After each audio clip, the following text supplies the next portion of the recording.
Today, we're going to make rock candy out of Kool-Aid. The first thing you're going to do before you get started is take bamboo skewers that you would use to make kebabs or whatnot, and you're going to take the amount of jars that you're making and put that many skewers into something to soak.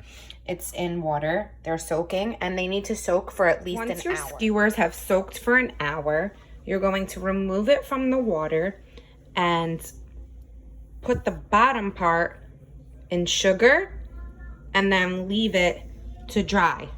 The first thing you need to do is take 4 cups of water and pour it into a pot and let that come to a boil. As the water comes to a boil, you're going to add sugar 1 cup at a time.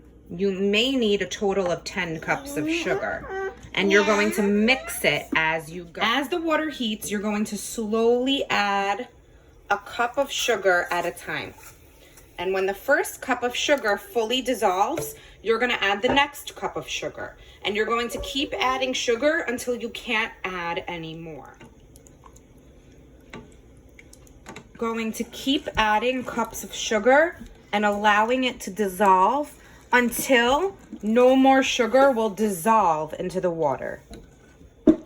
Once you get to the point where you can no longer put in any more sugar, you're going to let the mixture slowly come to a boil and then let it simmer on a boil for 10 minutes. After you let your water come to a boil, you're going to then let the water mixture cool for 10 to 15 minutes. So while you're waiting for it to cool, you're going to set up your jars. So this is what you're going to do. You're going to set up some mason jars just like this, and then you're going to choose your colors of Kool-Aid like we did in my house, and you're going to pour 1 packet of Kool-Aid into each jar so that each rock candy will be a different color. It's blue. That one's a lemonade flavor. So you're gonna separate them each by color. We're labeling the flavor. So now our mason jars are all set up. We're going to be able to add our cooled sugar mixture. I don't know if you could tell from the video, but it's like a really syrupy water now.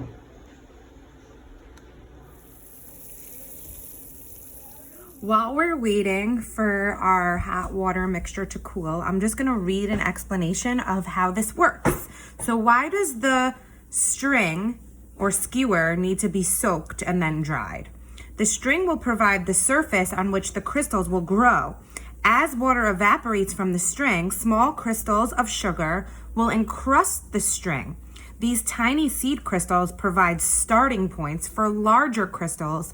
Future growth will be concentrated around these points. What makes the crystals grow? 2 different methods will contribute to the growth of the crystals on the string.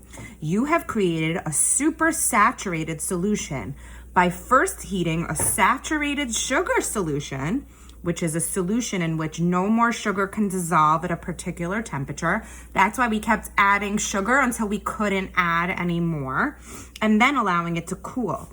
A supersaturated solution is unstable. It contains more solute, in this case sugar, than can stay in a liquid form. So the sugar will come out of the solution, forming what's called a precipitate. This method is called precipitation. The other is evaporation, which we've learned about when we've done the water cycle. As time passes, the water will evaporate slowly from the solution. As the water evaporates, the solution becomes more saturated, and sugar molecules will continue to come out of the solution and collect on the seed crystals on the string. The rock candy crystals grow up of about a quadrillion molecules attached to the string, and that's when you have the candy. You have a cover for your mason jar. You can shake it up so the water mixes with the Kool-Aid, and then you have to let it cool completely. So we only let it cool for 10 to 15 minutes. You have to let it cool completely before you can even think about putting those sticks in, because if the water's too hot, it's going to take off the sugar and then it won't work. Now we have all our jars labeled and mixed up. we're going to let the water cool completely. Otherwise, it will pull off the sugar from the skewers. Once the water completely cools, you're going to take your sugary skewer and you're going to put it in the jar. You're not going to let it touch the bottom. You're going to let it float there. And then you're going to leave it because this is going to take 2 weeks to form into full rock candy. But what you can do is you can make a science journal.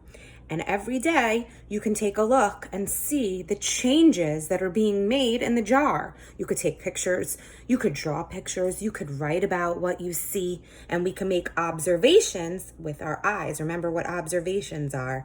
So have fun.